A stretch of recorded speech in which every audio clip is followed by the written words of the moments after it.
Assalamualaikum warahmatullahi wabarakatuh. Sebelumnya terima kasih kepada Bapak Ahmad Syarwani, Eskom MPD, selaku dosen pengampu pada mata kuliah Manajemen Pendidikan yang telah memberikan waktu kepada kelompok kami untuk mempresentasikan hasil tugas kami dengan materi yang berjudul Efektivitas Sekolah. Perkenalkan, kami dari kelompok 1 yang beranggotakan saya sendiri, Sinta Agustina sebagai pemateri ke-1, Syaidah sebagai pemateri 2, dan Zaitunisa Munawara sebagai pemateri ketiga. Pengertian efektivitas. Secara umum menurut Hidayat 1986 yang menjelaskan bahwa efektivitas adalah suatu ukuran yang menyatakan seberapa jauh target atau kuantitas, kualitas dan waktu telah tercapai, di mana semakin besar presentasi target yang dicapai, makin tinggi efektivitasnya. Pengertian efektivitas sekolah. Efektivitas sekolah merupakan ukuran yang menyatakan sejauh mana sasaran atau tujuan berupa kualitas, kuantitas, dan waktu yang telah dicapai. Dalam bentuk persamaan, efektivitas adalah sama dengan hasil nyata dibagi dengan hasil yang diharapkan. Efektivitas sekolah atau sekolah efektif yaitu sekolah yang mengorganisasikan dan memanfaatkan semua sumber daya yang dimiliki untuk menjamin semua siswa tanpa memandang ras, jenis kelamin, maupun status sosial ekonomi bisa mempelajari materi kurikulum yang esensial di sekolah. Efektivitas sekolah pada dasarnya menunjukkan tingkat kesesuaian antara hasil yang dicapai berupa achievement atau observed output dengan hasil yang diharapkan berupa objektif, target dan intent output sebagaimana telah ditetapkan. Efektivitas sekolah menunjukkan tingkat kinerja yang diharapkan dalam menyelenggarakan proses belajar yang ditunjukkan oleh hasil belajar yang bermutu bagi peserta didik sesuai dengan tugas pokoknya atau pengoptimalan pencapaian tujuan pendidikan sebagaimana termuat dalam kurikulum. Selanjutnya yaitu efektivitas sekolah dalam berbagai perspektif. Efektivitas sekolah dalam perspektif mutu pendidikan. Efektivitas sekolah dalam perspektif mutu pendidikan dapat dikatakan bahwa sekolah yang efektif adalah sekolah sebagai berikut. Yang pertama, memiliki masukan siswa dengan potensi yang sesuai dengan tuntutan kurikulum. Yang kedua, dapat menyediakan layanan pembelajaran yang bermutu. Yang ketiga, memiliki fasilitas sekolah yang menunjang efektivitas dan efisiensi kegiatan belajar mengajar. Yang keempat, memiliki kemampuan menciptakan budaya sekolah yang kondusif sebagai refleksi dan kinerja kepemimpinan profesional kepala sekolah. Efektivitas sekolah dalam perspektif manajemen. Apabila dilihat dari perspektif, maka dimensi efektivitas sekolah meliputi sebagai berikut. Yang pertama, layanan belajar bagi siswa. Yang kedua, pengelolaan dan layanan siswa. Yang ketiga, sarana dan prasarana sekolah. Yang keempat, program dan pembiayaan. Dan yang kelima, budaya sekolah. Efektivitas sekolah dalam perspektif teori organisme. Untuk bisa adaptif, sekolah harus secara terus-menerus mempertanyakan dua hal yang esensial, yaitu yang pertama, apakah yang menjadi hakikat keberadaan sekolah, dan yang kedua, apakah yang menjadi tujuan utamanya. Selanjutnya yaitu fungsi untuk mencapai efektivitas sekolah. Yang pertama, fungsi ekonomis, memberikan bekal kepada siswa agar dapat melakukan aktivitas ekonomi sehingga dapat hidup sejahtera. Yang pertama, level individu, yang kedua, level institusi, yang ketiga, level komunitas lokal dan masyarakat, dan yang keempat, level internasional. Yang kedua, fungsi sosial, kemanusiaan sebagai media bagi siswa untuk beradaptasi dengan kehidupan masyarakat. Yang pertama, level individu, yang kedua, level institusi, yang ketiga, level komunitas lokal dan sosial, dan yang keempat, level internasional. Selanjutnya, yang ketiga yaitu fungsi politis, sebagai wahana untuk memperoleh pengetahuan tentang hak dan kewajiban sebagai warga negara, serta mengacu pada kontribusi sekolah untuk pengembangan politik pada level masyarakat yang berbeda. Yang pertama, level individu, yang kedua, level institusi, yang ketiga, level komunitas lokal dan sosial, dan yang terakhir yaitu level internasional.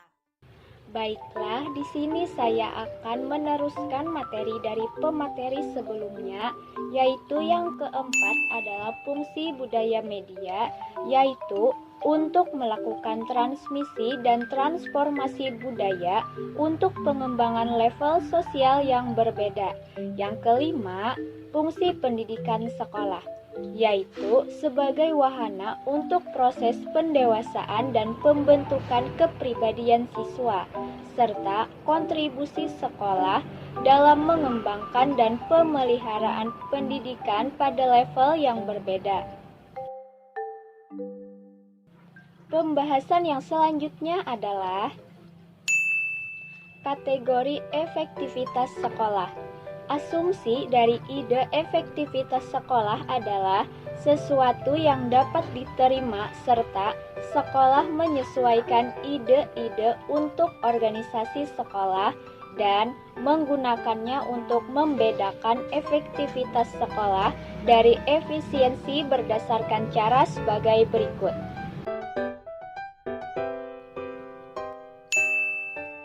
1.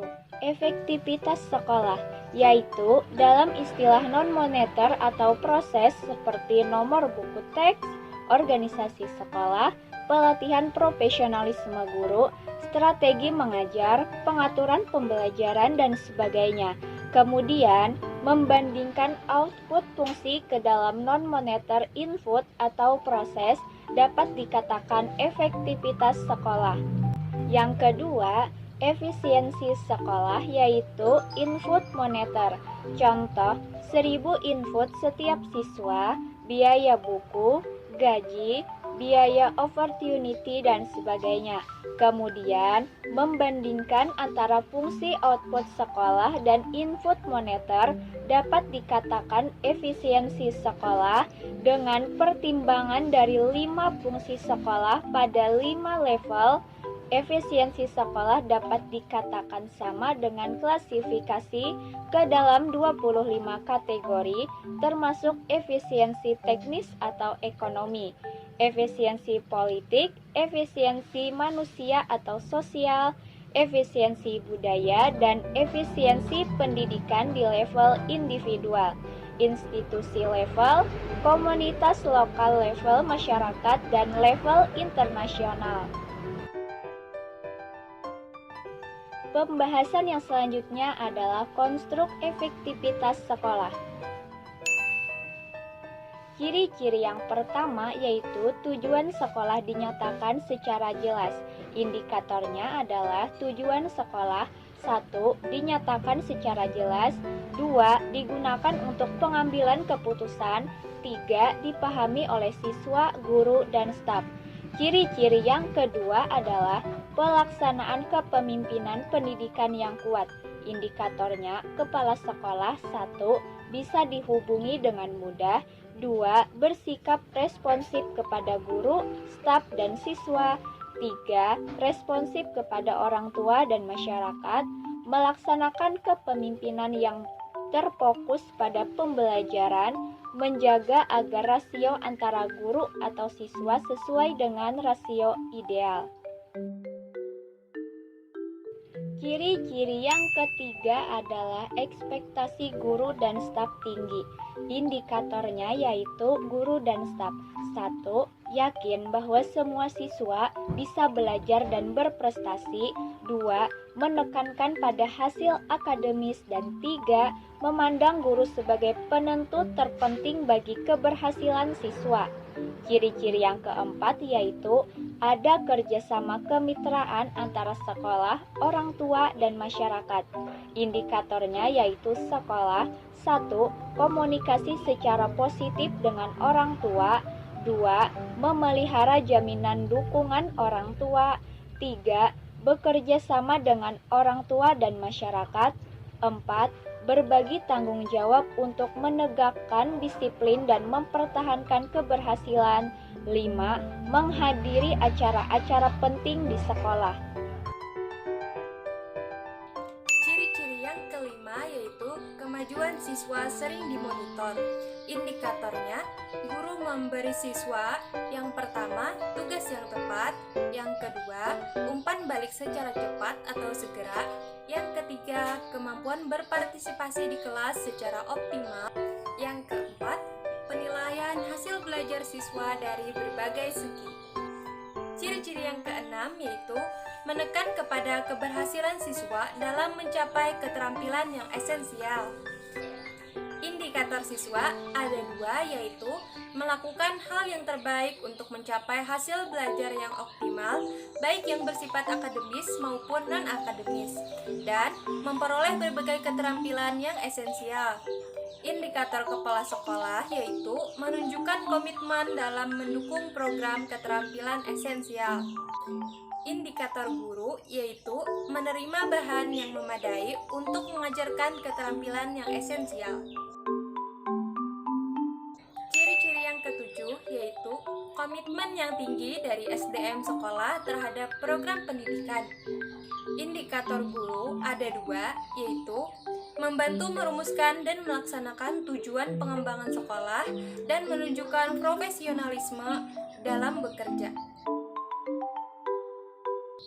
Bank Dunia tahun 1998 dalam laporannya tentang pengalaman dalam melakukan Educational Quality Improvement program di Kamboja mengidentifikasi 4 kelompok karakteristik efektivitas sekolah, yaitu yang pertama, supporting inputs yang meliputi dukungan yang efektif dari sistem pendidikan serta kelengkapan buku dan sumber belajar yang memadai.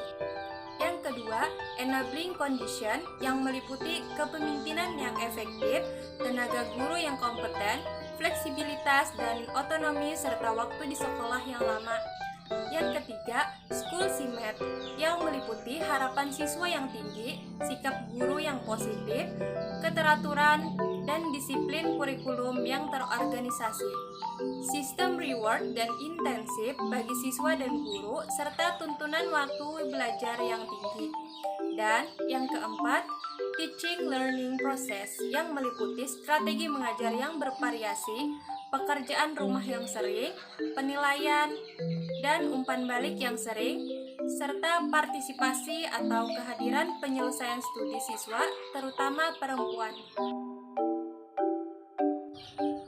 Indikator efektivitas sekolah. Untuk mengetahui apakah sebuah sekolah dapat dikatakan efektif, sejumlah studi telah mengembangkan beberapa indikator yang menunjukkan tingkat efektivitas sekolah sebagai berikut. Yang pertama, kurikulum yang terencana. Yang kedua, dewan penimbang kurikulum. Yang ketiga, persyaratan kelulusan yang ketat. Yang keempat, kesempatan untuk melalui target kurikulum.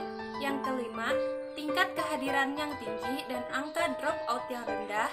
Yang keenam, biaya pengeluaran per murid yang tinggi. Yang ketujuh, rasio murid berbanding dengan guru yang rendah.